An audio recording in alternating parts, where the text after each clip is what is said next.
In nomine Ginastri Satanae Luciferi Excelsi, in Domus di Orum et Osium, in nomine Satanae Luciferi Excelsi, in nomine Ordo Novus Seclorum, in nomine Satanae.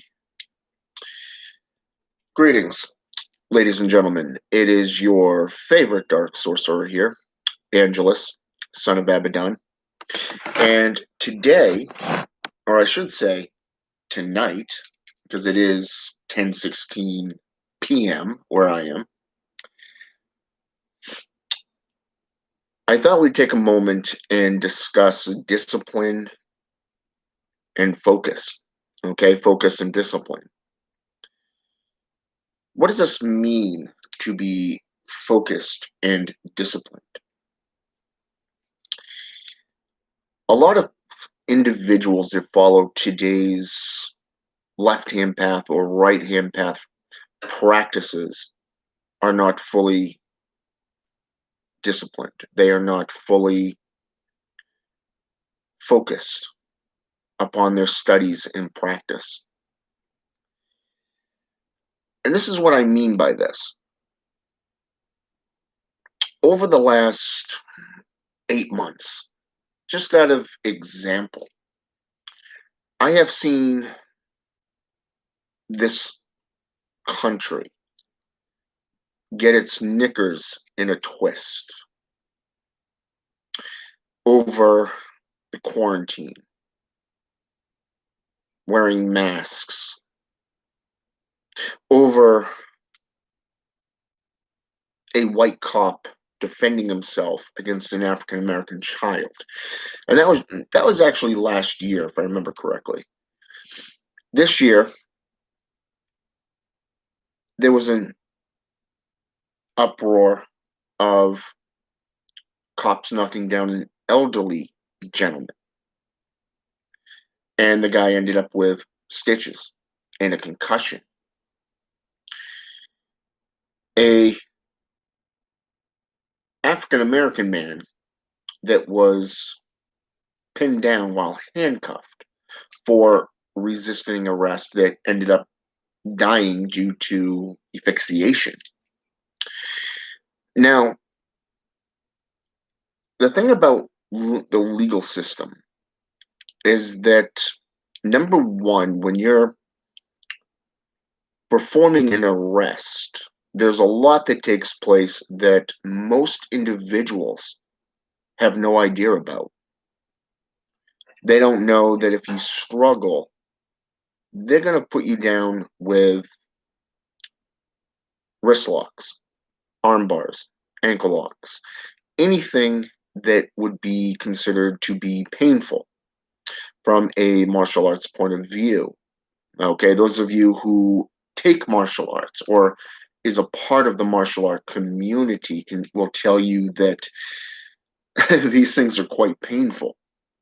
Those of you who have followed WWE and have actually tried to experiment and mimic some of the maneuvers, like the one that John Cena does, maybe the figure eight or the backbreaker, okay?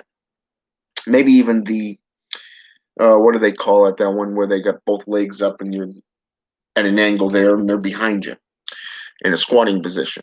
I forget the name of it. It's been so long since I've actually watched the WWE.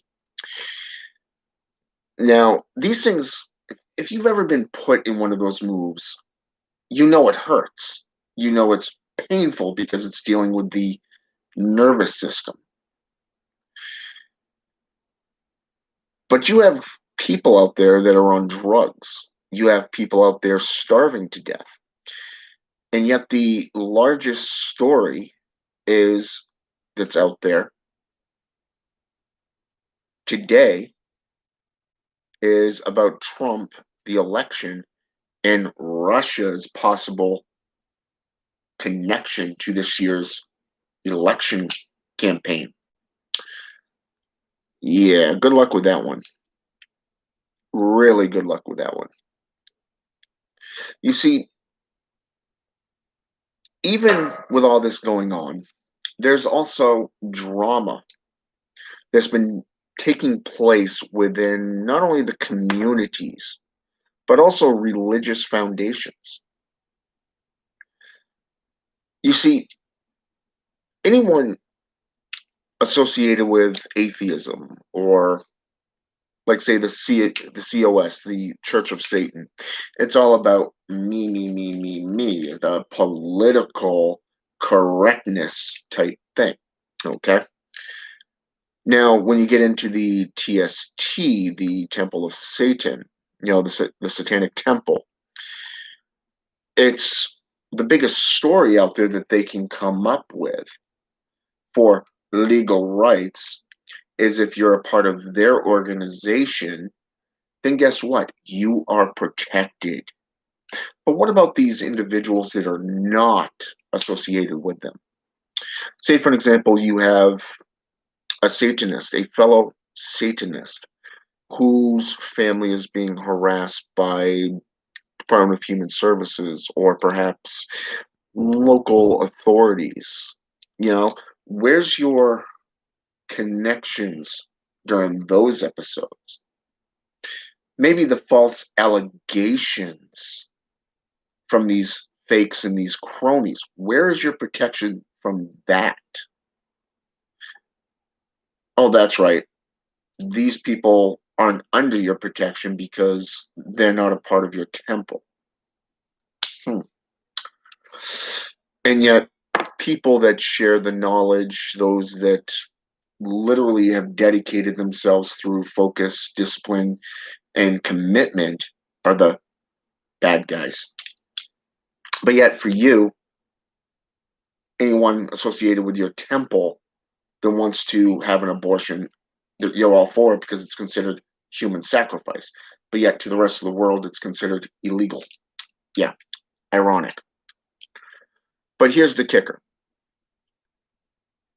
I've seen a lot over the last 8 months.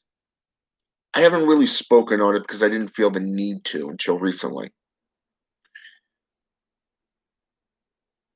When it comes to drama and chaos, you are the master or mistress of your own journey, your own destiny. So I'm going to tell you something, a little secret that most of these popularists and egotists don't want you to know. You have the power within your own hand to grab them by the knickers and give them a big old twist. Maybe even the family jewels if you're feeling froggy enough. You see, the left-hand path and the right-hand path have always been at odds for the last few thousand years. You consider within dark shamanism or black shamanism, we see a huge increase within Buddhism trying to limit the more darker side. But yet, in Southern America, shamans are given the choice to either utilize their knowledge, their gifts, their talents, their religious path for either to heal or to harm, depending on their nature. Kind of reminds me of Hans Holzer's book Witches and his definition on warlocks. I find that really interesting because of the fact that when we think about discipline and we think about focus, there's a lot of talk on being focused on the end game. There's a lot of talk about being focused and disciplined to see it through. It doesn't matter if you're doing a ritual to Baal, also translated into Lord in Canaanite or Chaldean manuscripts, or Belial and his children spoken of in the Bible, that is also ironically spoken of within the Scroll of Amrit back in Sanskrit. That's 2,500 years ago. And this is supposedly a dead language. But yet, this war between light and dark is supposedly a political upheaval. It is supposedly something to do with destruction and chaos. But yet everybody's got their own agenda. Nobody's really dedicating themselves to the learning process. No one's really dedicating themselves and focusing on the work at hand. You see, we all know that the political hierarchy, senators, representatives, presidency, you name it, if they're in government, their only agenda is to cover their own ass. They want to sit back and bitch, piss, and moan about everything, and nothing gets done. And if something does get done, it's only half-assed. Has the last 50 years not shown this?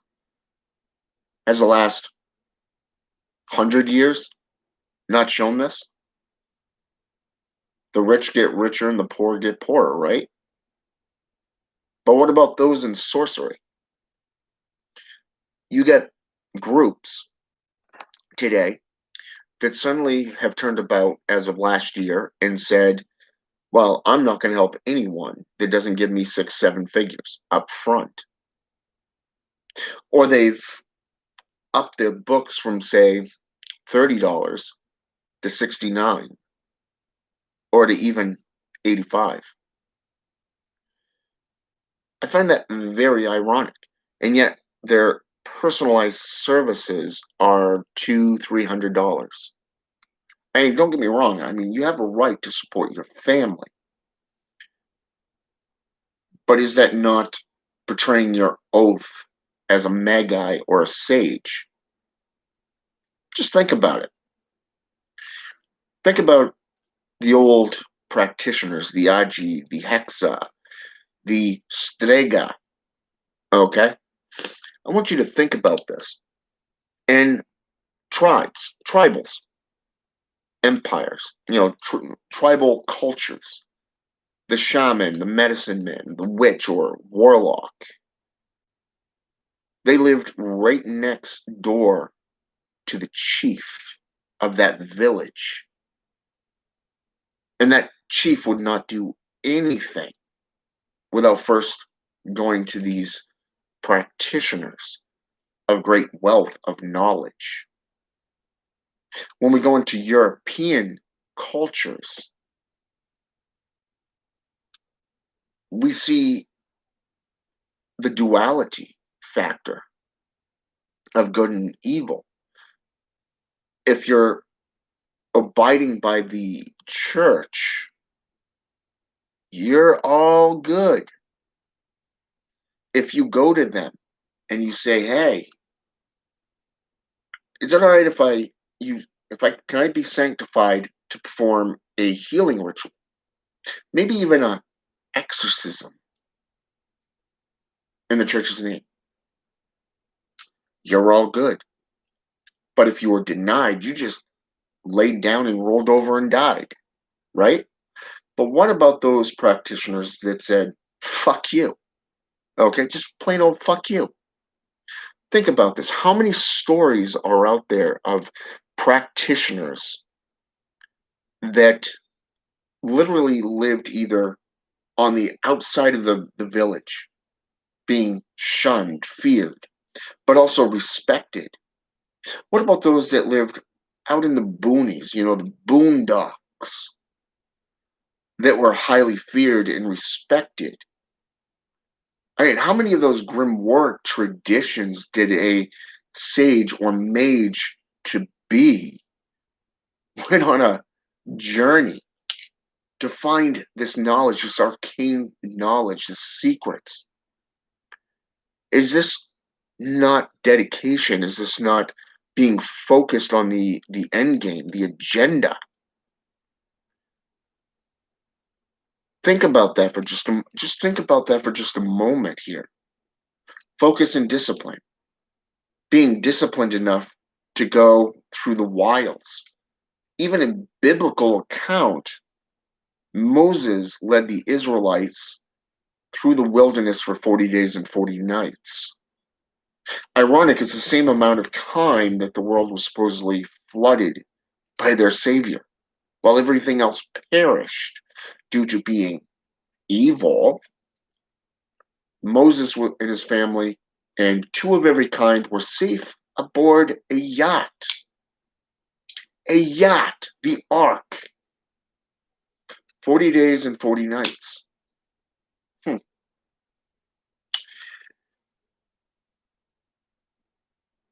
Hell, even the Knights of Templar worshipped Baphomet. Through his guidance, they became wealthy, both in spirit and in finances. They were known as the protectors of the people and belonged to the European church. They were well respected and well feared. Now, how many times did they do a campaign into the Middle East in the name of their God? Because the king asked for them to. And yes, I'm referring to the Welsh king.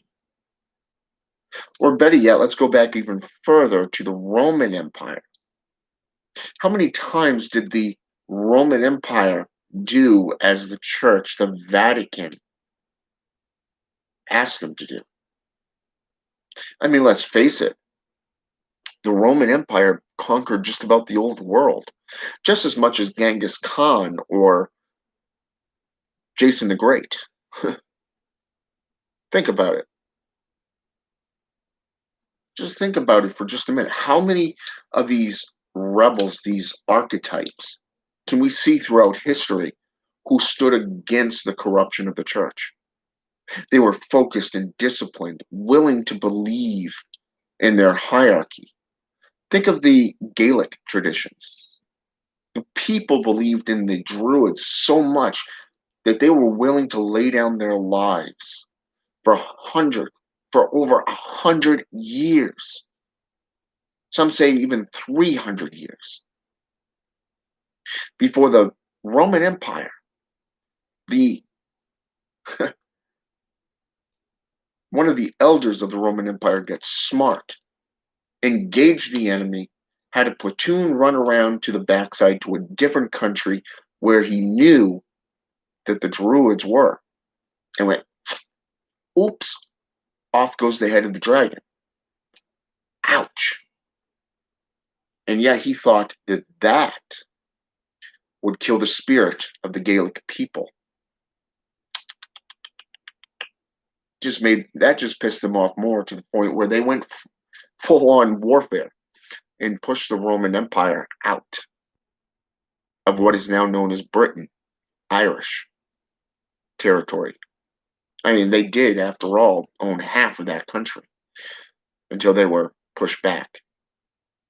Even in European countries, when they evolved into the Dark Ages, the Crusades, even the Knights of Templar were betrayed by the Vatican.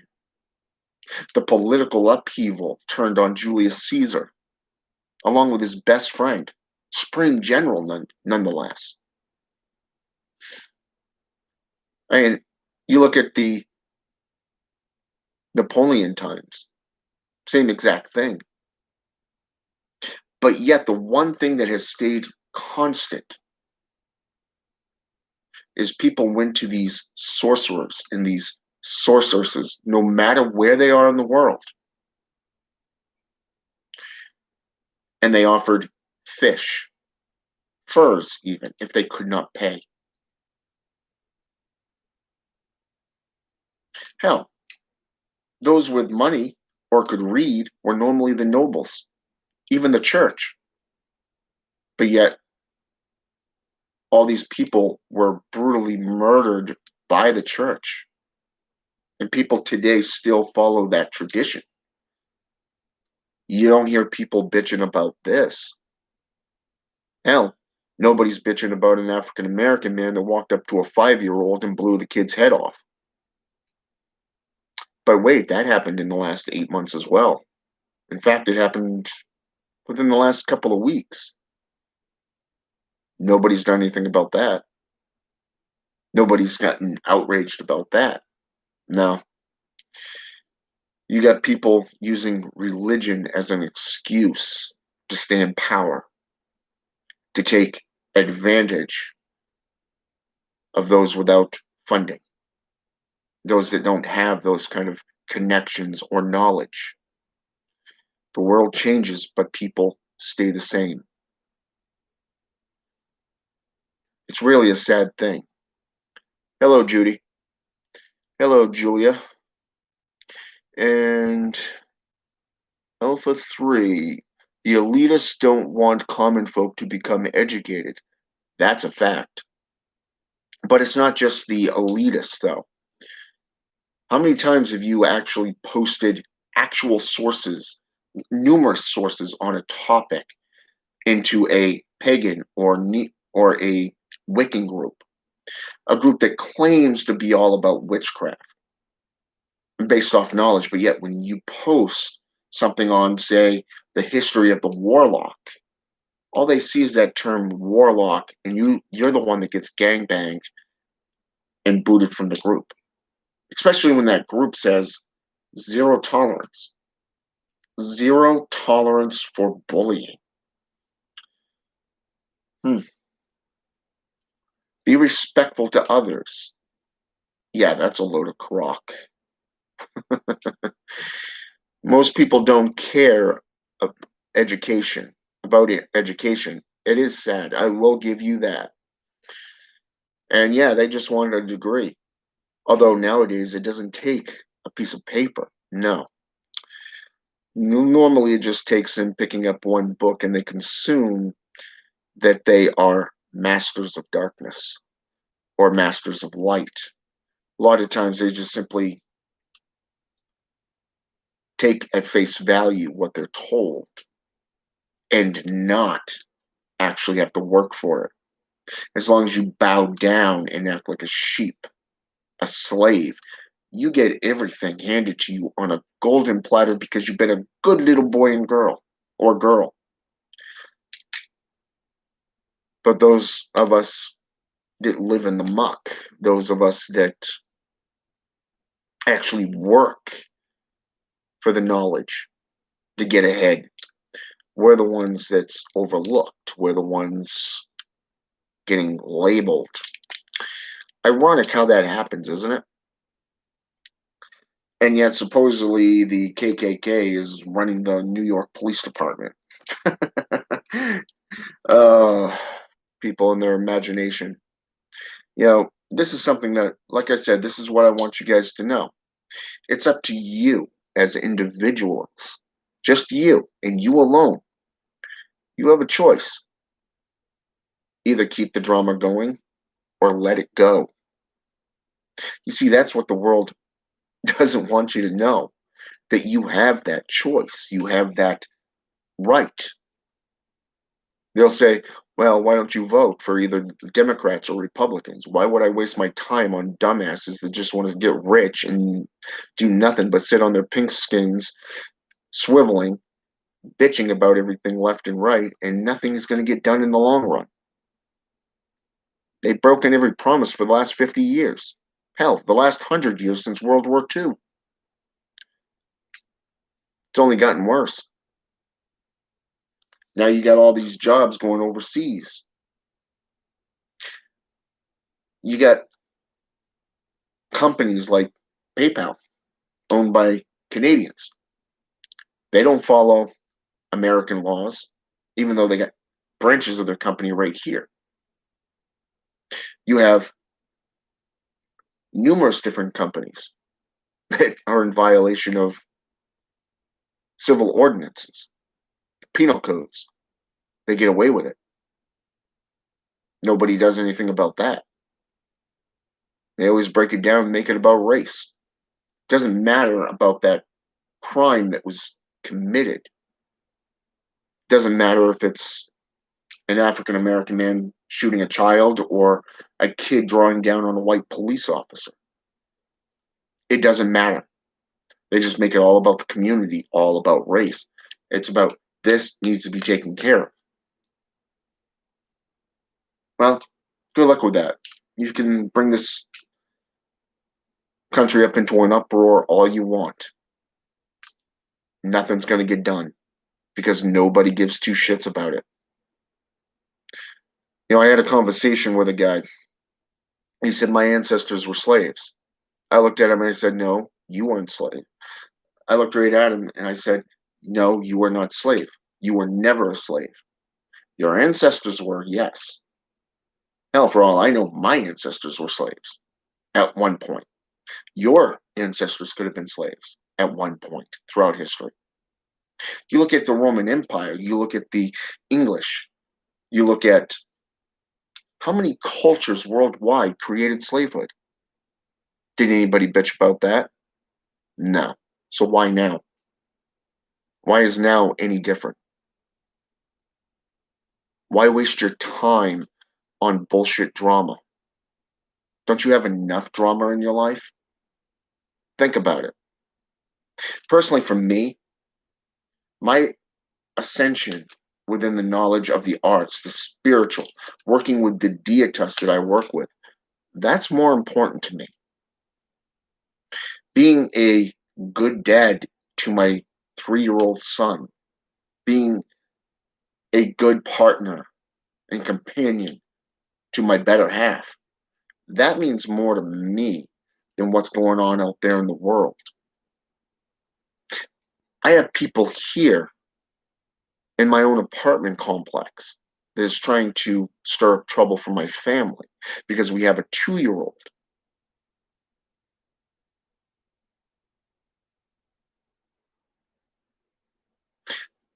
We got vehicles in the parking lot and out on the street being vandalized. Nobody does anything there. Now we have this whole coronavirus thing that's been going on and afflicting the world. Who cares about the coronavirus? I forgot it. It's still all about race. People's minds. This is why I don't associate with people, because I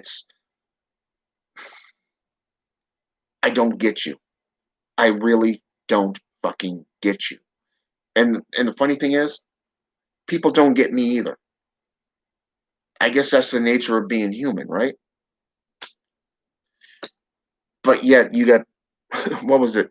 Christian Day popped into my newsfeed one day, and he says, this is outrageous. People are calling people monkeys now. This should be outlawed." And I said, "What's wrong with being called a monkey? Hell, I refer to my son as a little ticket. Is that considered racist?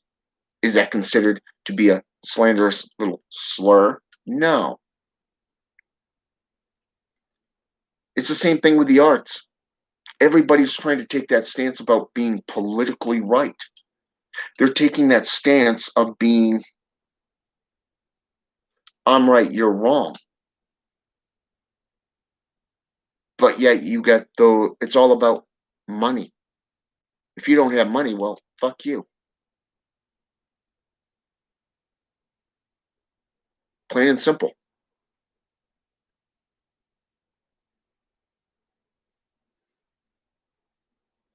That's actually true. And the funny thing is, I was actually talking with an apprentice of mine, and we were actually talking about this today.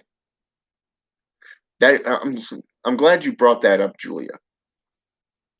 Julia says, yeah, it's funny how the white lighters are massive hypocrites.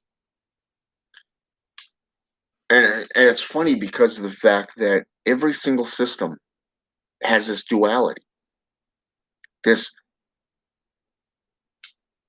dualistic negative cancellation of their practices, their works. You got atheists trying to be Satanists, and it's like, no, you're not a devil worshiper. Why are you putting on the show? To be a devil worshiper, you actually have to believe in, the devil. Don't worry, secret's safe. We know you don't believe. You're just putting on a show. You're feeding the drama. Wow. And then you got those who claim tolerance, equal tolerance, no bullying, respect others. Yet they're the first ones to sit there and instigate a riot and boot your ass out of a fucking group because they didn't like what you posted. Oh, you posted on the term warlock. We can't have that. That'll get people thinking about all this other stuff that contradicts our bullshit. And then you got lineage. Highly respected, I might add. Hell, my favorite happens to be the Haitian Voodoo. I love Haitian Voodoo. It's one of the most favorite things outside of Palo Mayumbi. Love it. Okay? Two main practices right there that I enjoy practicing. I like the upbeat nature of them, the symbols. But most importantly, I like the Ugan and the Loa that I work with. But this is the hypocritical part. You got the Hangan and the Mamba, or the Mambo, depending on the pronunciation. I most likely butchered that, by the way. So if I did, I do apologize to those who practice the religion outside of me. All right. But here's the kicker. You sit there and you say that the Bokor is of lesser value because they offer their services to the public. They work with spirits. Huh. And they do spell casting. Well, here's the duality part. What the hell do you do? Think about that for just a minute. I was watching a documentary the other day. Anthony Stewart Head, the one that played Giles in Buffy the Vampire Slayer, starring Sarah Michelle Gellar, Michelle Trachtenberg, David Bernanda, whatever the hell his last name is, the one that played Angel. And then you have James Masterson, okay? That Buffy the Vampire Slayer, okay? TV show. He did an extensive video. I think it was like 47 minutes long. It was a documentary, okay? And the funny thing is, it took him all the way into London. It took him into museums. It took him into history, mythology. Took him down into the legal system of both Britain, namely London, and that of Malawi, claiming a Bokor and criminal occult activities are evil. But the point is here is this, and I want you to pay close attention to this. These so-called Hungans, the Hugans or Hungans, it's like Houghan, and then the Mambo or Mumbo, okay, are peddling their cures during these festivals, offering services and performing rituals and rites. Aren't you doing the exact same thing as a Bokor? Hell, we see the same thing in with Wiccan, paganism, Satanism, shamanism, Pedomayumbi, Quimbanda, Umbanda, and yes, even witchcraft. Hell, we've seen this for 2,500 years, going all the way back to the Dead Sea Scrolls. Because before that time, have you not noticed that if you could not pay the money for someone's services, that you had other options? Give them a fish, maybe some fish, or the biggest stories out there, especially from Remy's book, Demonolatry, an ancient and historical account of witchcraft, was the fact that they peddled cures, powders, agents of death. 3 powders, one that kills, one that makes sick. And what would classify this as being all rounded other than the white powder which healed? Yet people went to them. They spoke to them. Even the Christian Bible says that King Saul, who was fighting a 40-year war against the Turks,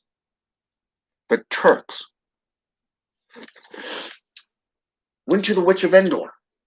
Hell, even Christian Day touched on that one. Even Christian Day touched on this. And yet, in the New Testament, we also see the flip side, where a very well-known astrologer, Nicodemus, went to their Savior under the cloak of darkness and petitioned, "How do I get into the heavens?"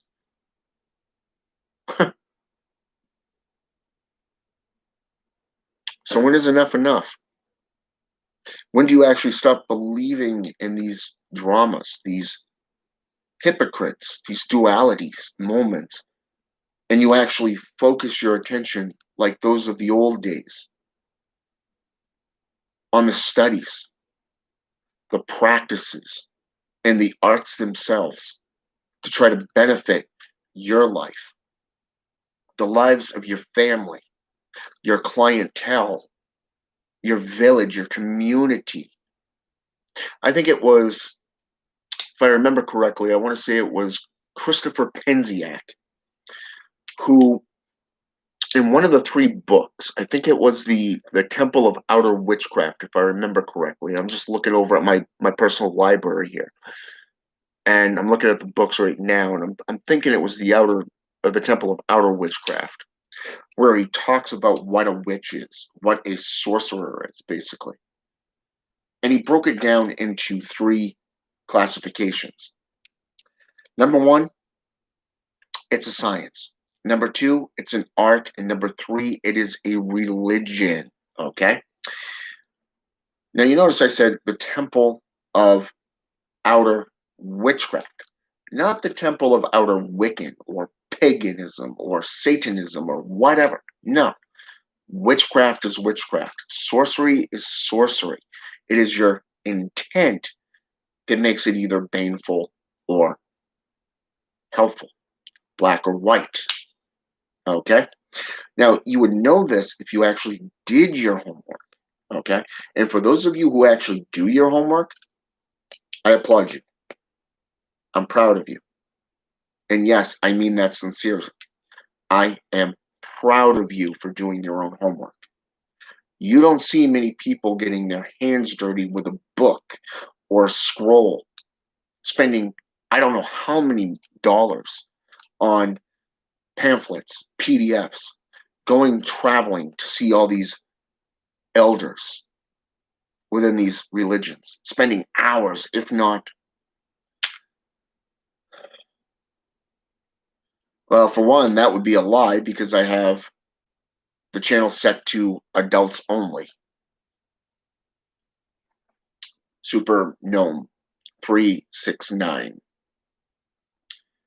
So it's either your phone's messed up or YouTube is really not what it used to be. So, especially since they give you a choice, either all ages, meaning minors, or that of adults only. The content I put forth is not for minors. That means no one under 18. At least that's the way YouTube has put it up. So, anyways, as I was saying, that's actually true, Alpha 3. The collective mind works. Psychopathic one percenters. I like that. I like that. I have to say, I do like that. The one percenters. You remind me of my brother John Saunders. I have to give you that one. That's actually pretty funny. But yeah, my point is this: the way he also goes into furthering breaking down the duties of a practitioner. Okay, and by this I mean Christopher Penziak in this book. He breaks it down into being a spiritualist, a spiritual advisor, to being a healer, to being how do you put it, a counselor, to being a minister. Okay. So you're looking at like 5 different things that he just wrote down just like that, which matches up with my own research. Okay.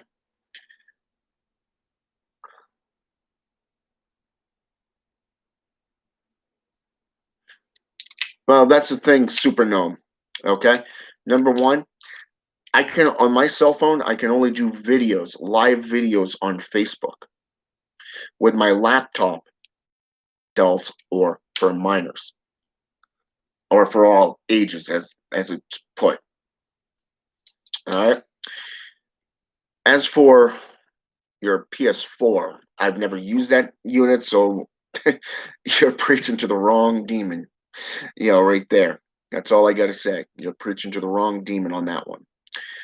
I never actually had a PS4.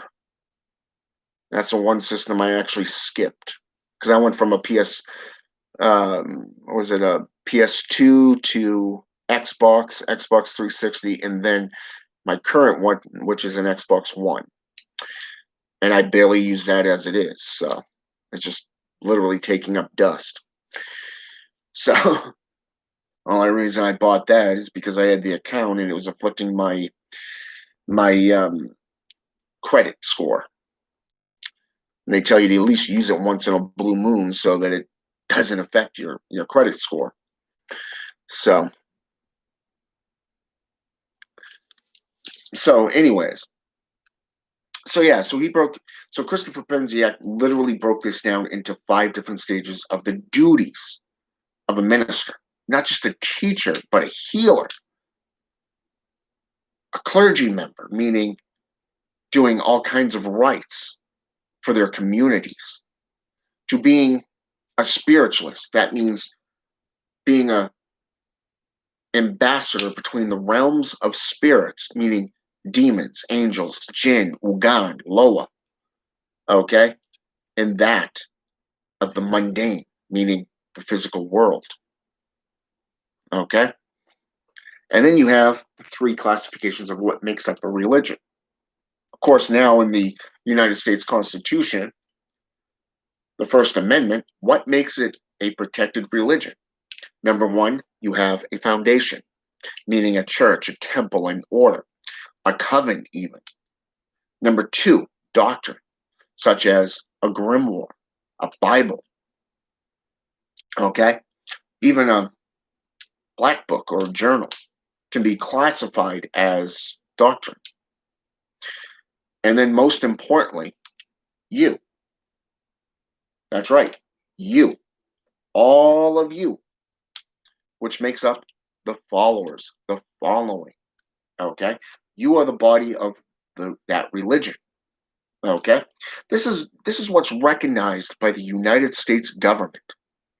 Okay, now I can't speak for European laws outside of the ones that I've actually studied, like that of African traditions, where it comes down to the region that you're in or the tribe that you're in, because of the fact that one village witchcraft is legal, and in another village it's illegal, and in another village only black magic is legal, whereas in another one only white magic.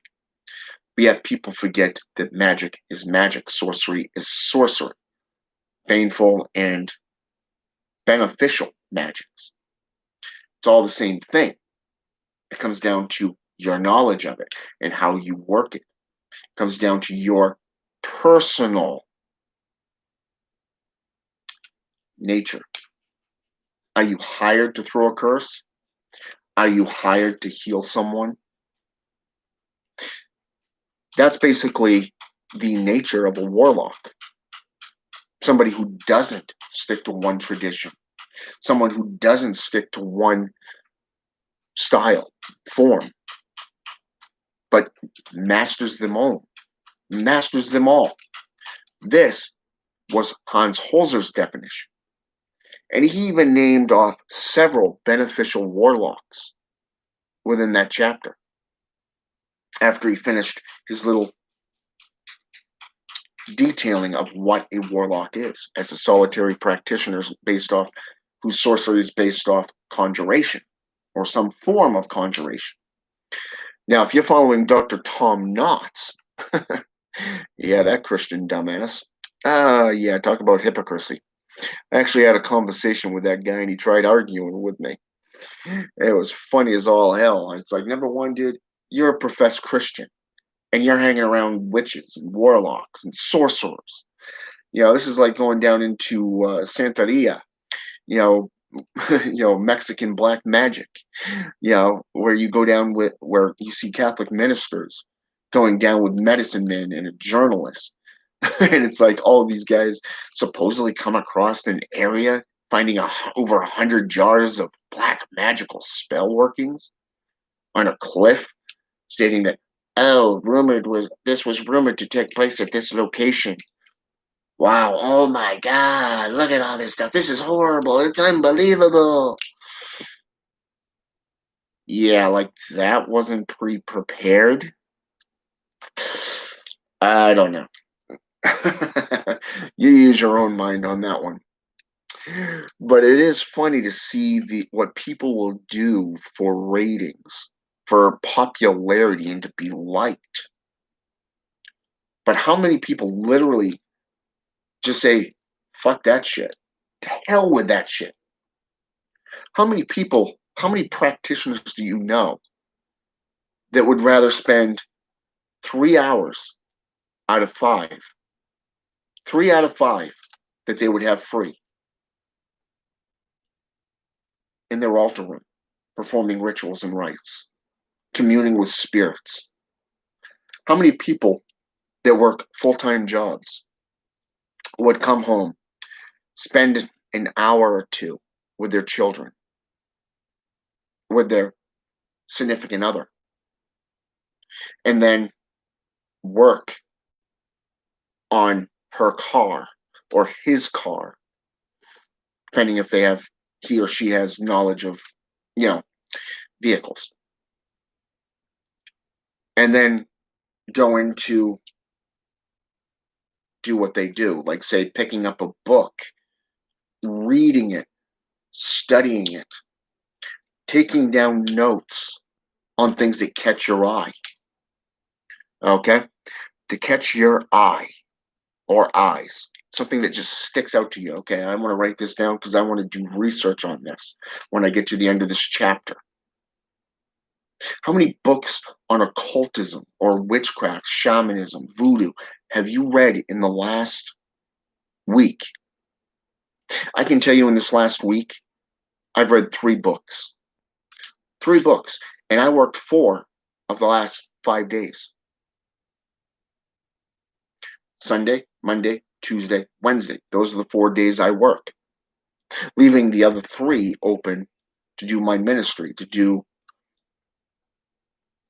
meet with my clients, to meet with all of you and do videos.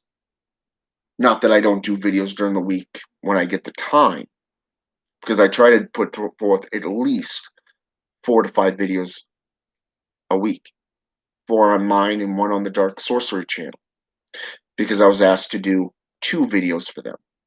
Now I probably will do 1 on their channel and then go to their group and do another.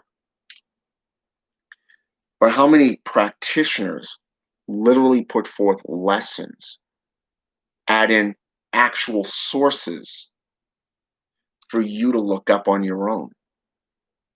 Now, personally, I don't see many doing that.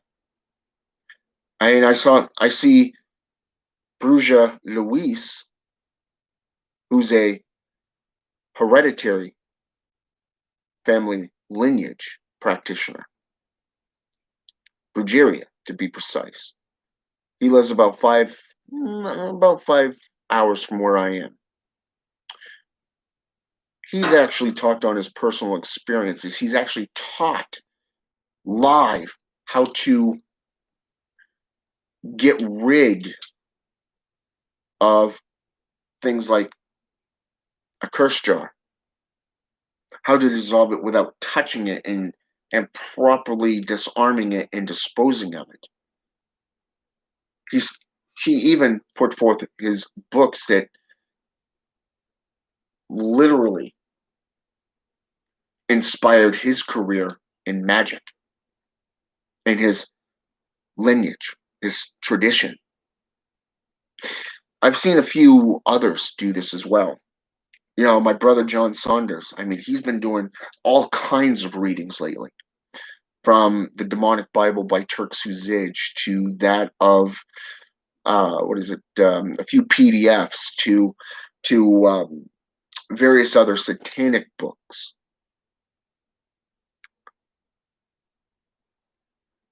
And I've seen a few others put forth books that they've read that they recommend. But I can count all of them on one hand. How many people, practitioners, supposedly practitioners, put forth actual lessons to help you better yourself in your sorcery? You see, that's my point. You see, that's dedication. That's focus on being focused on something that actually matters. Now, I'm not saying that lives don't matter, because let's face it, lives do matter. I have to agree on that. But it doesn't mean I'm going to sit there and join in on the herd conformity and just go out and start ravaging stores, rioting against police. No. Some of my friends happen to be cops. Hell, the local PDs, they know me by name. Hell, I've even bought their dinner, their drinks sometimes. I'm on good terms with them. As a black magician, a sorcerer, but also a citizen of the city for the better part of a decade since I moved here. But you know what? Doesn't mean I'm not going to be there to teach others.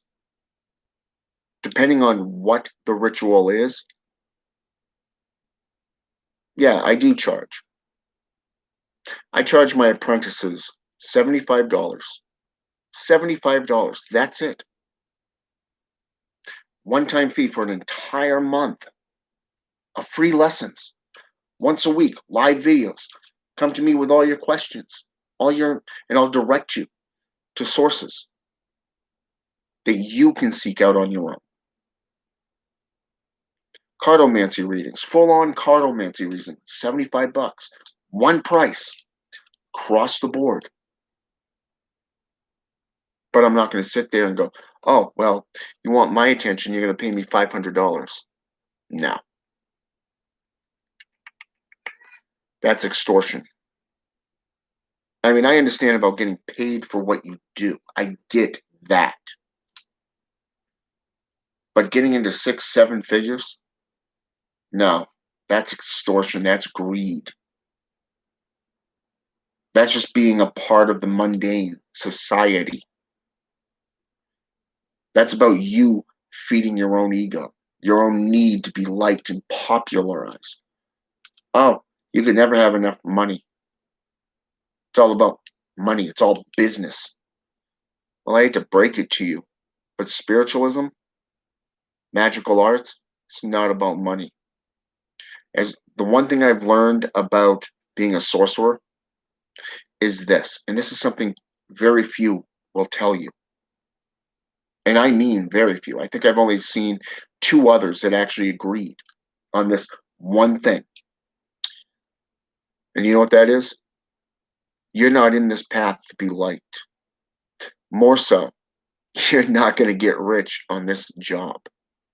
This path working of being a counselor, of being a clergy member, this path of being a spiritual advisor,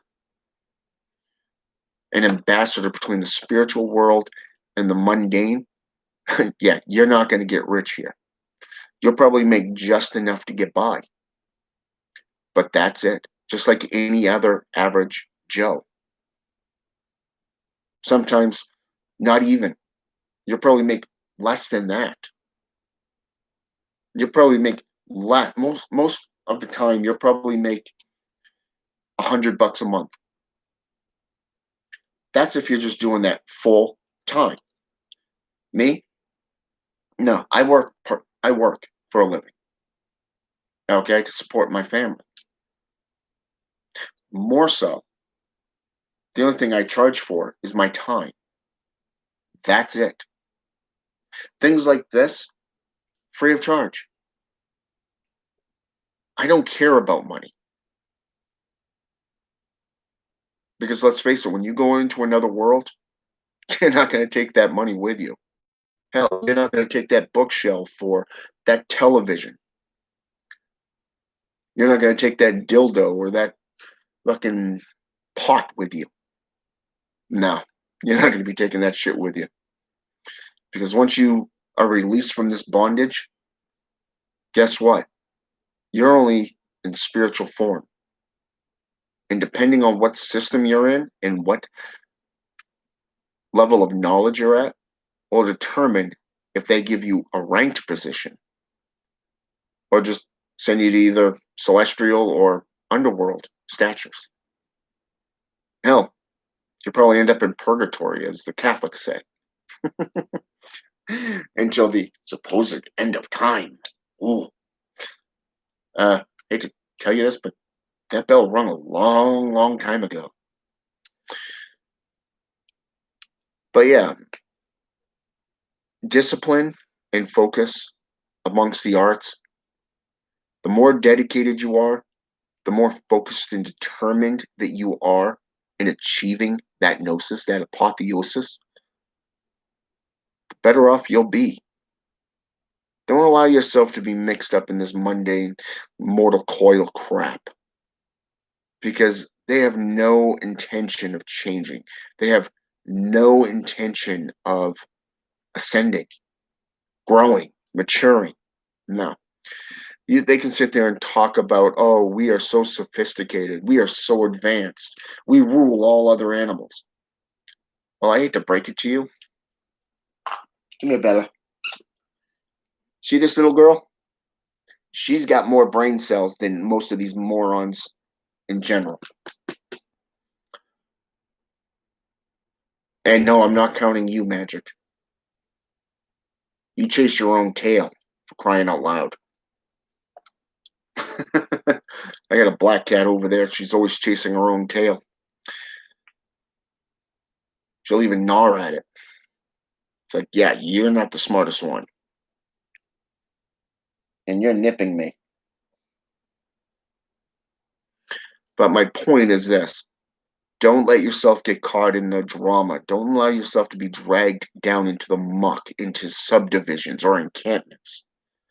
If you truly want to evolve, if you truly want to grow and mature, study the arts, experiment with them, grow within them, get to know the deitas, the spirits that you work with. Doesn't matter if it's the Loa, doesn't matter if it's the gods of the pantheons, such as Anubis, Ra, maybe Hecate or Hades, Zeus, Hera, Athena, maybe Loki, Thor,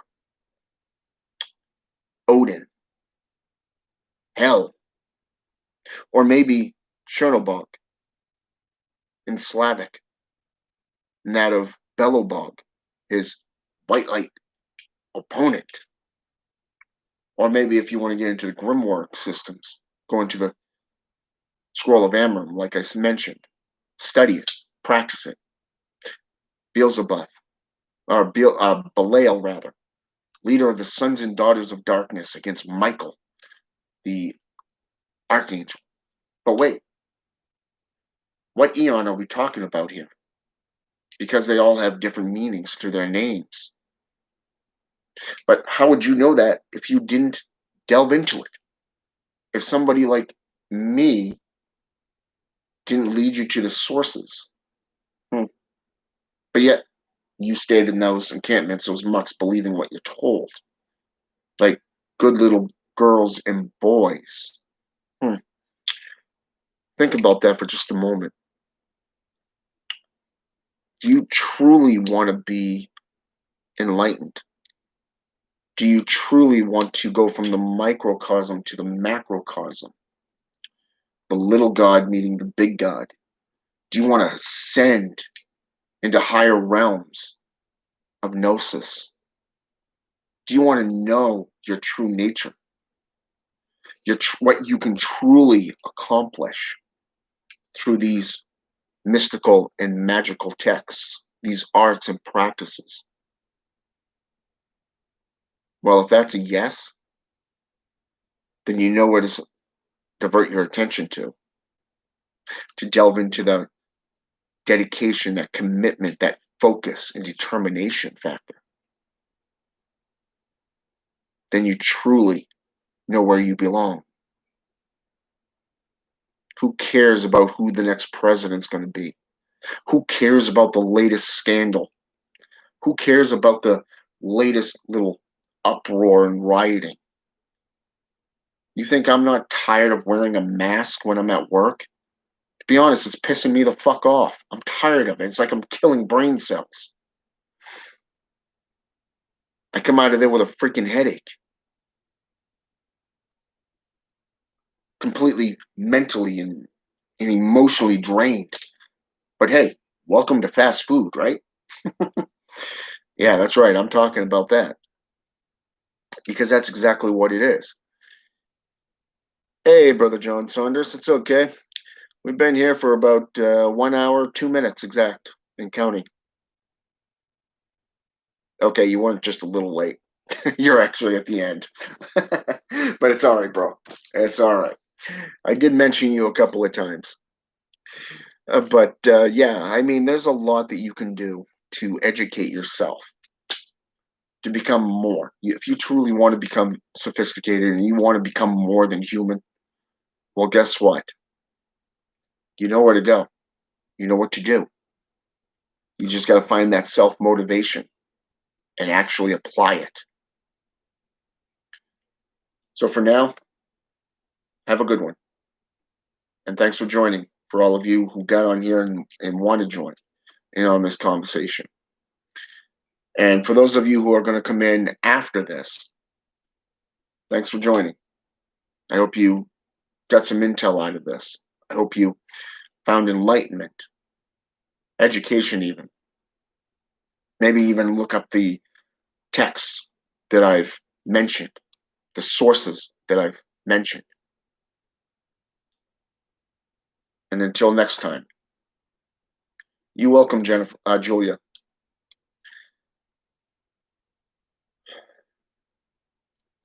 Judy Carter, Super Gnome 369. Let's see here. I think there was somebody else here. Oh, right. Alpha 3. Iana's Alpha 3 is the correct mention of his name. I want to thank all of you for participating during this. As for the others who will come in later, hope you like what you've listened to. And until next time, have a good day. And remember this, if you don't like what you see, you don't have to follow it. There's a reason why it's called free will. Okay? It doesn't mean you have to drag it out into drama. It doesn't mean you have to sit there and wage war or report it a half a dozen times. No. Just ignore it. Don't hit that like button. Don't do anything. If it doesn't feel right to you, don't do it. That's why it's called free will. All right? Have a good one.